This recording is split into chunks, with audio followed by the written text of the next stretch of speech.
भारत सरकार के बहुत ही यशस्वी और जुझारू मंत्री जो लगातार एक सामान्य व्यक्ति की तरह उनके जीवन का अनुशासन और काम दोनों ही हम सब लोगों को एक ऊर्जा प्रदान करता है। ऐसे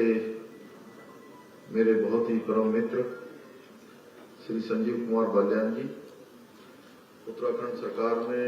कैबिनेट मंत्री और ये क्षेत्र जो जहां पर कार्यक्रम हो रहा है वहां के लोकप्रिय विधायक आदरणीय गणेश जोशी जी, और आज जिस विभाग के अंतर्गत इन सब योजनाओं को आज लोकार्पित किया जा रहा है उसके संयोजन का काम, उसको संवर्धन का काम, उसको आगे बढ़ाने का काम जिनके मंत्रालय के द्वारा हो रहा है, ऐसे पशुपालन विभाग के मंत्री आदरणीय सौरभ बहुगुणा जी, रायपुर क्षेत्र के जुझारू और लोकप्रिय विधायक आदरणीय उमेश शर्मा काऊ जी, भारत सरकार के हमारे सचिव, हमारे देहरादून शहर के मेयर आदरणीय सुनील उनियाल गामा जी, हमारे गौ आयोग के अध्यक्ष श्री राजेंद्र अंथवाल जी, श्री सुबोध जी सत्यवादी जी, हमारे यहाँ के पशुपालन विभाग के सचिव श्री BVR पुरुषोत्तम जी, मंचासीन हमारे दूसरे सचिव श्री मीनाक्षी सुंदरम जी, श्री मुकेश बोरा जी एवं सभी आए हुए अतिथिगण, समस्त पशुपालक बंधु, कार्यक्रम में उपस्थित हमारे पत्रकार मित्र, छायाकार बंधु, पशुपालन विभाग, सहकारिता विभाग, अनेकों विभागों से जुड़े हुए सभी भाइयों एवं बहनों, मुझे आज बहुत खुशी हो रही है, प्रसन्नता हो रही है, क्योंकि मैं हमेशा ये कहता हूं कि जिस कार्यक्रम को भी हम लोग शुरू करेंगे, संजीव भाई, मेरा एक ये स्लोगन है कि जिसका हम शिलान्यास करेंगे उसका हम लोकार्पण करेंगे। यानी कि जो भी कार्यक्रम जो भी शुरू करेंगे उस कार्यक्रम को पूरा करेंगे, जो काम शुरू होगा वो पूरा होगा। और आज यहाँ विभिन्न जो फार्म्स हैं, गोट वैली है, प्रशिक्षण केंद्र के अलावा 60 नए मोबाइल वेटनरी यूनिटों का लोकार्पण करने का अवसर प्राप्त हो रहा है। मुझे बताया गया है कि मोबाइल यूनिटों की सहायता से दूरस्थ पर्वतीय स्थानों में अन्य स्थानों पर जहां पर आपातकालीन इमरजेंसी पशु चिकित्सा सेवाएं एवं पशुपालन संबंधी जितने प्रकार की भी सेवाएं हैं, विभागीय सेवाएं हैं, इस मोबाइल यूनिटों के माध्यम से आसानी से हमारे पशुपालक भाई बहनों को मिल पाएगी। इससे जो पशु हानि है उसको रोका जा सकेगा और दूरस्थ स्थानों पर इन सेवाओं के प्रारंभ होने से जो हमारा सर्दीकरण, समाधान और निस्तारण जो हमारी सरकार का एक मुख्य मंत्र है, उस मंत्र को भी चरितार्थ करने में बहुत बड़ी सहायता मिलेगी। इसके लिए एक टोल फ्री नंबर 1962 की व्यवस्था की गई है। आज का यह अवसर इसलिए भी महत्वपूर्ण है क्योंकि आज भारत सरकार की राष्ट्रीय गोकुल मिशन योजना के अंतर्गत श्यामपुर में नवीन प्रयोगशाला का शिलान्यास भी किया जा रहा है, जिससे पशुधन विकास में हमारे प्रदेश को लाभ मिलेगा। और जो माननीय प्रधानमंत्री जी की कल्पना है कि किसानों की आय, पशुपालकों की आय लगातार बढ़नी चाहिए, उनके जीवन में सुधार होना चाहिए, एक बहुत बड़ा मील का पत्थर ये आज का दिन, इस दिन हमारी अनेकों योजनाओं को यहाँ पर शुभारंभ किया जा रहा है। इतना ही नहीं, इस योजना के अंतर्गत national digital life stock mission को चंपावत एवं उधम सिंह नगर में दोनों ही जिलों में आज प्रारंभ किया जा रहा है। भाइयों बहनों, जब हम डबल इंजन की सरकार की बात करते हैं तो कई बार लोग कहते हैं कि डबल इंजन की सरकार क्या है। लोग पूछते हैं कि डबल इंजन क्या है। आज के इस कार्यक्रम में जितने भी विकास के कार्य प्रारंभ किए जा रहे हैं, यह भारत सरकार के मंत्री आदरणीय संजीव बालियान जी इस मंच पर बैठे हुए हैं। यह योजनाएं और ये लोकार्पण और प्रारंभ होने वाली योजनाएं इतना ही पर्याप्त है डबल इंजन को बताने के लिए कि सारी योजनाएं किस तरीके से आगे बढ़ रही हैं। भाइयों बहनों, बिना केंद्र की सरकार के सहयोग से हम इतने महत्वपूर्ण कार्य कर नहीं सकते हैं। ये तभी होता है जब दोनों ही सरकारें, केंद्र की सरकार और राज्य की सरकार, दोनों सरकार एक दिशा में चलने वाली सरकार हो, दोनों में आपसी सामंजस्य हो। जो केंद्र की सरकार करना चाहती है, राज्य उस दिशा में सोचे, और जो राज्य की आवश्यकताएं हैं, केंद्र उनको स्वीकृति प्रदान करे, उनको अनुमोदन प्राप्त देने का काम करे, उन योजनाओं को आगे बढ़ाने का काम करे, तब जाकर ठीक प्रकार से विकास का पहिया चलता है। और यह तभी संभव हो पा रहा है जब आज दोनों ही सरकारें, जिनको बनाने का काम आप सब लोगों ने किया है, चाहे राज्य की सरकार हो या केंद्र की सरकार हो। मैं उत्तराखंड देवभूमि की 1.25 करोड़ देवतुल्य जनता की ओर से केंद्र सरकार का विशेष रूप से आदरणीय प्रधानमंत्री मोदी जी का हृदय से आभार व्यक्त करता हूं कि भाइयों बहनों, उन्होंने हर क्षेत्र में हमारे राज्य को प्राथमिकता दी है। कोई ऐसा सेक्टर नहीं है जहां पर केंद्र की सरकार का हमको सहयोग प्राप्त न हो रहा हो। भाइयों बहनों, हम जानते हैं पशुपालन कृषि के साथ उत्तराखंड के लाखों परिवारों की ये रीढ़ है। उनके परिवारों को चलाने का काम हमारा ये पशुपालन के माध्यम से होता है। हमारे प्रदेश में 80% से भी अधिक ग्रामीण परिवारों को रोजगार प्रदान करने वाला पशुपालन व्यवसाय न केवल उनकी आजीविका का मुख्य साधन है, बल्कि हमारे प्रदेश के संतुलित पोषण का भी एक आधार है। देखिए, सामान्य से सामान्य परिवारों में भी एक गाय होती है, एक भैंस होता है। उसी से वो जहां अपने घर का ठीक प्रकार से पोषण कर पाते हैं, ठीक प्रकार से अपने परिवार को आगे बढ़ाने का भी काम करते हैं। मैंने बहुत नजदीक से इन सबको देखा है और पूरे पशुपालन व्यवसाय का राज्य के सकल घरेलू उत्पादन में 3% का योगदान है। सभी छोटे पशुपालकों व दुग्ध व्यवसायों के सम्मिलित प्रयासों के फलस्वरूप आज हमारा देश डेयरी के उत्पादन में भी शीर्ष देशों में शीर्ष स्थान पर है। मेरा मानना है कि पशुपालन व्यवसाय में निवेश ग्रामीण क्षेत्रों के विकास का मुख्य साधन हो सकता है और उसके लिए जो योजनाएं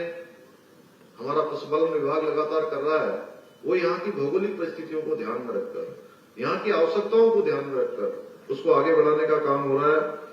भाइयों बहनों, आज बड़े हर्ष का विषय है कि भारत की डिजिटल क्रांति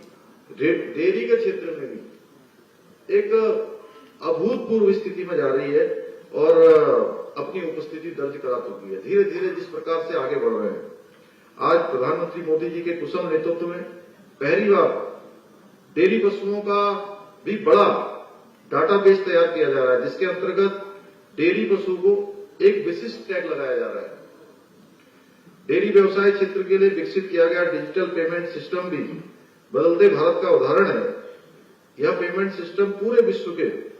डेयरी व्यवसायों के लिए एक सहायक सिद्ध हो सकता है। भाइयों बहनों, जहां हम पशुपालन की बात करते हैं, आज औद्योगिक की बात करते हैं, अन्य क्षेत्रों की बात करते हैं, हम जितने प्रकार की भी आज अपने उन्नयन की बात करते हैं, मातृशक्ति के माध्यम से ही होती है। चाहे वो पशुओं को चारा बनाने की बात हो, विशेषकर ऊपर के क्षेत्रों में, पर्वतीय क्षेत्रों में, गांव में मातृशक्ति की सबसे अधिक समस्या चूल्हे में खाना बनाने की होती थी और हमारी केंद्र की सरकार ने गोवर्धन योजना प्रारंभ की है, जिससे कि गांवों में गैस प्लांट लगाकर इस समस्याओं को दूर करने का प्रयास किया जा रहा है। इस योजना का मुख्य आधार भी पशुधन ही है। भाइयों बहनों, आज पशुओं में होने वाली बीमारियां हमारे पशुपालक उससे हमेशा परेशानी में पड़ जाते हैं, हमेशा वो समस्या हो जाती है। मुझे भली भांति इसकी जानकारी है। पहले के समय में अलग प्रकार की बीमारियां आती थी और अब अनेकों प्रकार की नई बीमारियां आ रही हैं, क्योंकि मैंने बचपन गांव में ही मेरा बीता है और मैं एक सामान्य किसान के रूप में कहिए या एक सैनिक के परिवार के नाते कहिए, सैनिक किसान के बेटे के नाते कहिए, मैंने बचपन से आंगन में हमेशा गाय और भैंस बंधी हुई देखी है और वो किस प्रकार की व्यवस्था को आगे बढ़ाती है उसको मैं भली भांति महसूस करता हूं। वर्तमान समय में पूरे विश्व में एक लंपी रोग से पशुपालक बहुत परेशान है, परंतु यहां उत्तराखंड के अंदर हमारी सरकार ने इसको बहुत तेजी से कंट्रोल किया और लगभग सभी जगह पर उस रोग को पूरी तरह से रोकथाम कर पाने में हम सब लोग सफल हुए हैं। और अभी हाल में ही माननीय प्रधानमंत्री जी ने भी संपूर्ण विश्व को सूचित किया कि देश में लंपी स्किन रोग के नियंत्रण हेतु स्वदेशी टीका भी तैयार कर लिया गया है और वर्ष 2025 तक समस्त पशुधन के 100% टीकाकरण का लक्ष्य भी प्राप्त कर लिया जाएगा। हमने केंद्र सरकार के दिशा निर्देशों को प्रभावी तरीके से लागू करके राज्य में लंपी स्किन डिजीज को पूरी तरह से नियंत्रित करने में सफलता प्राप्त की है। इस रोग के नियंत्रण के लिए प्रदेश में लगभग 6 लाख से अधिक पशुओं का टीकाकरण किया जा चुका है। भाइयों बहनों, ये बड़ी प्रसन्नता की बात है कि हमारे राज्य ने राष्ट्रीय गोकुल मिशन के अंतर्गत भी जितने लक्ष्य थे उन सभी लक्ष्यों को उनमें से कई लक्ष्यों को प्राप्त कर लिया है। मुझे यह बताते हुए भी हर्ष हो रहा है कि पशुधन विकास बोर्ड ने राष्ट्रीय डेयरी अनुसंधान संस्थान के साथ गायों में क्लोनिंग के विषय में एक समझौता किया है, जिससे हमारा राज्य गायों में क्लोनिंग बछड़ों के उत्पादन वाला पहला राज्य बन जाएगा। राष्ट्रीय पशुधन मिशन की उद्यमिता विकास योजनाओं के अंतर्गत बकरी फार्म, कुक्कुट फार्म एवं सुगर फार्म की स्थापना के लिए हमारे राज्य के कुछ उद्यमों को केंद्र सरकार की ओर से अनुदान की प्रथम किस्त के रूप में 52.50 लाख रुपए 52,50,000 रुपए प्राप्त हो चुके हैं। और अभी माननीय मंत्री जी मुझे बता रहे थे कि ये गोट फार्मिंग में भारत सरकार की तरफ से 50% की सब्सिडी दी जा रही है। यानी कि अगर 1 करोड़ रुपए का कुल उनको इसमें इन्वेस्टमेंट करना है, फार्म बनाना है, तो 50 लाख की सब्सिडी भारत सरकार दे देगी, 40 लाख का लोन हो जाएगा। अपने जमा पूंजी में से कहिए या कहीं की पूंजी में से मात्र 10 लाख रुपए की व्यवस्था में आपके पास 1 करोड़ रुपए का व्यवसाय खड़ा हो जाएगा, एक बड़ा काम हो जाएगा। मैं इसके लिए भी माननीय मंत्री जी का, क्योंकि वो स्वयं एक किसान है और पशुपालकों के बीच से ही निकले हैं, उस क्षेत्र में उन्होंने काफी काम किया है, इसलिए वह तेजी से किसानों के, पशुपालकों के दर्द को समझते हुए उन सब के समाधान के लिए आगे बढ़ रहे हैं। भाइयों बहनों, यह योजना जहां हमारे प्रदेश के पशुपालकों के लिए भी एक वरदान साबित होगी, इसी प्रकार से किसान क्रेडिट कार्ड जारी करके हमारे राज्य ने देश में भी, क्योंकि माननीय प्रधानमंत्री जी के जितने भी ये मुख्यमंत्री कॉन्क्लेव होते हैं, मुख्यमंत्री सम्मेलन होते हैं या हमारी जो बैठक होती है, उसमें हमेशा किसानों की बातों को प्राथमिकता से लेते हैं। तो हमने यहाँ किसान क्रेडिट कार्ड के क्षेत्र में भी एक रिकॉर्ड बनाया है। हमने जो निराश्रित पशुओं को आश्रय और भरण पोषण प्रदान के लिए गौसदनों को प्रति 30 रुपए प्रतिदिन की सहायता भी हम प्रदान कर रहे हैं। पहले के समय में ये मात्र 6 रुपए दी जाती थी और हमने इसको, हमारी सरकार ने निर्णय लिया, इसको बढ़ाने का फैसला लिया, क्योंकि इतने कम धनराशि में उनका भरण पोषण नहीं हो सकता है। इसके लिए हमने जो है 30 रुपए प्रतिदिन की सहायता का प्रावधान किया है। हम पर्वतीय क्षेत्र की बदरी नस्ल की गायों को घी को राज्य सहकारिता दुग्ध संघों के माध्यम से बेच रहे हैं, जिससे नई नस्ल की गायों का संरक्षण हो सके। हमारे राज्य की आर्थिकी और में पशुधन क्षेत्र का महत्वपूर्ण योगदान को ध्यान में रखकर इस क्षेत्र के और अधिक इस क्षेत्र को रोजगारप्रद बनाने के लिए राज्य पशुधन मिशन की घोषणा की जा रही है।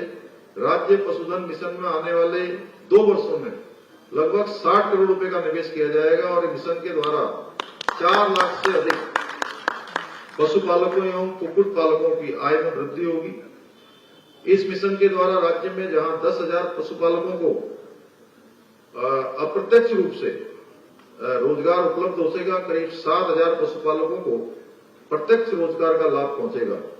जैविक कृषि के क्षेत्र में विकास का मुख्य आधार भी पशुधन ही है। इसके लिए पशुओं के गोबर को जैविक खाद तक पहुंचाने के लिए भी हमारी सरकार विशेष रूप से प्रयास कर रही है। विशेष रूप से इस ओर हम लोग प्रयासरत हैं। भाइयों बहनों, मुझे आशा ही नहीं, पूरा विश्वास है कि ये पशुपालन और डेयरी के क्षेत्र में केंद्र तथा राज्य सरकार द्वारा किए जा रहे ऐसे नवीन प्रयास, जिनका केवल एकमात्र उद्देश्य है कि हमारे पशुपालक भाई बहनों के जीवन स्तर को आगे बढ़ाना है, उनकी आय को बढ़ाना है, उनके जीवन स्तर में सुधार लाना है। उनके प्रयासों से हमारे राज्य में युवाओं को रोजगार के जहां नए अवसर प्राप्त होंगे, बल्कि ग्रामीण आर्थिकी भी मजबूत होने के साथ साथ जो हमारे यहाँ की एक बहुत बड़ी समस्या है पलायन, और हम सब लोग उसमें जहां हमारा पलायन रोकथाम आयोग भी काम कर रहा है, हमारी अन्य संस्थाएं भी काम कर रही हैं, सरकार के माध्यम से भी हम काम कर रहे हैं कि कैसे हमारे उन क्षेत्रों का माइग्रेशन रोका जाए और कैसे उसको रिवर्स माइग्रेशन की दिशा में और प्रयास किया जाए। इस प्रकार की जो हमारी योजनाएं हैं भारत सरकार की, राज्य सरकार की मिलकर, ये हमारे रिवर्स माइग्रेशन को भी प्रोत्साहित करने का काम करेगी, रिवर्स माइग्रेशन को वापस लाने का काम करेगी। जो लोग हमारे बीच से आज अनेकों स्थानों पर जाकर भारत में, विदेशों में, उत्तराखंड के लोग पूरी दुनिया के अंदर जिन्होंने इस माटी से निकलकर अपने मेहनत के दम पर, अपनी प्रतिभा के दम पर, अपने परिश्रम के दम पर उन्होंने एक मुकाम हासिल किया है, उन सभी का भी हम लोगों ने, मैं विभिन्न अवसरों पर जब भी उनसे मिलता हूं तो उनसे भी मैं अनुरोध कर रहा हूं कि आइए और अपनी जो पैतृक भूमि है, जो अपने पूर्वजों की भूमि है, उस भूमि से जुड़िए और जो आपने अनुभव प्राप्त किया है, जो आपने जीवन में एक बड़ी अपने आप को रचाया है, बसाया है, आप यहां आकर उसको जो है अपने अनुभव को बांटिए और अपनी इस भूमि को फिर से जो है रचाने बसाने का काम करिए। तो मुझे पूरा विश्वास है कि जो हमारे उत्तराखंड के प्रवासी भाई हैं, जो विभिन्न स्थानों पर रहते हैं, वह भी हम सब की मंशा को समझते हुए, क्योंकि हम लोगों ने ये संकल्प लिया है कि सबके सहयोग से, सबके आशीर्वाद से, सबकी शुभकामनाओं से हमें 5 साल, अगले 10 साल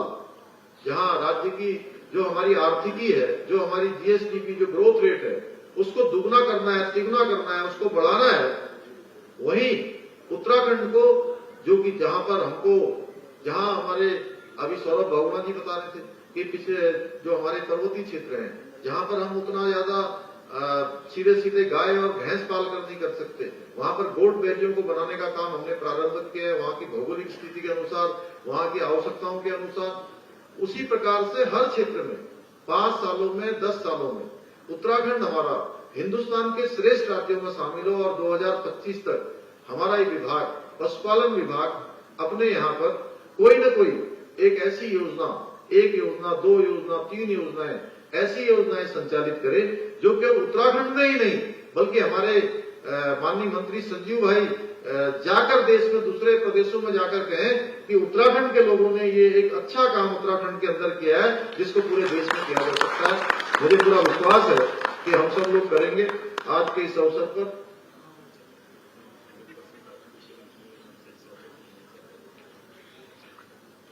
अवसर पर जहां माननीय मंत्री जी ने भी मुझे कहा है कि हमारा जो एनपीए है, जो हमारे वेटनरी के डॉक्टर हैं, उनके बारे में चूंकि उनको एनपीए नहीं मिलता है तो इनका एनपीए दिया जाएगा। क्योंकि सभी पशुपालक भाई बहनों को बहुत बधाई देते हुए कि वो निरंतर इस क्षेत्र में आगे बढ़ेंगे। और संजीव बालियान जी का एक बार पुनः देवभूमि, वैसे तो वो रोज ही आते रहते हैं अगल बगल में ही मुजफ्फरनगर में, लेकिन आज औपचारिक रूप से और हमारे परम मित्र मेरे तो भाई समान है, तो इसलिए मैं उनका पुनः इस धरती पर अपनी तरफ से स्वागत एवं अभिनंदन करते हुए अपनी बात को समाप्त करता हूँ। बहुत बहुत धन्यवाद।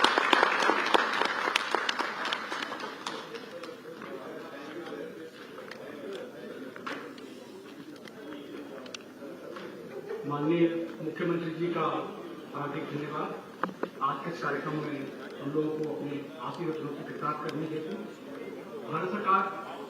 पशुपालन विकास एवं डेयरी विकास मंत्रालय द्वारा livestock health and disease control scheme के तहत आज हमारे प्रदेश में पहली बार 60 मोबाइल बैटरी यूनिट स्वचालित चिकित्सा वाहनों का लोकार्पण माननीय मुख्यमंत्री जी एवं अन्य वरिष्ठ अधिकारियों द्वारा किया जाना है। इस मोबाइल व्हीकल के लिए समस्त पशुपालक बंधु 1962 पर फोन करके अथवा जो हमारा 24/7 हेल्पलाइन नंबर है 1800-120-8862 पर फोन करके या ई गोपाला ऐप के थ्रू अप्रोच करके इन सुविधाओं का लाभ ले सकेंगे। अब मैं हमारे आज के इस कार्यक्रम में माननीय मुख्य अतिथि तथा माननीय अतिथियों से अनुरोध करूंगा कि मैं आज के इस मौके पर मोबाइल बैटरी यूनिट की चाबियां जो कि माननीय मुख्यमंत्री जी के द्वारा हमारे सेक्रेटरी पशुपालन जी को माननीय पशुपालन जी के द्वारा हमारे डायरेक्टर जी को भेंट की जाएंगी। रुक गया ना।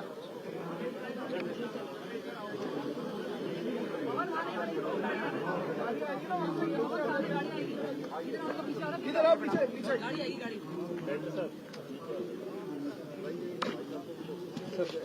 नहीं ये है सब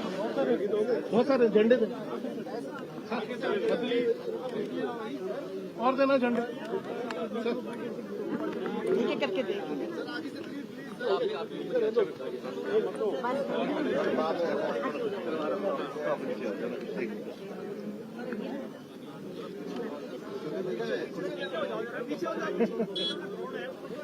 सर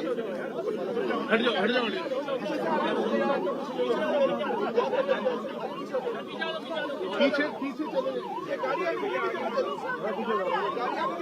चलो।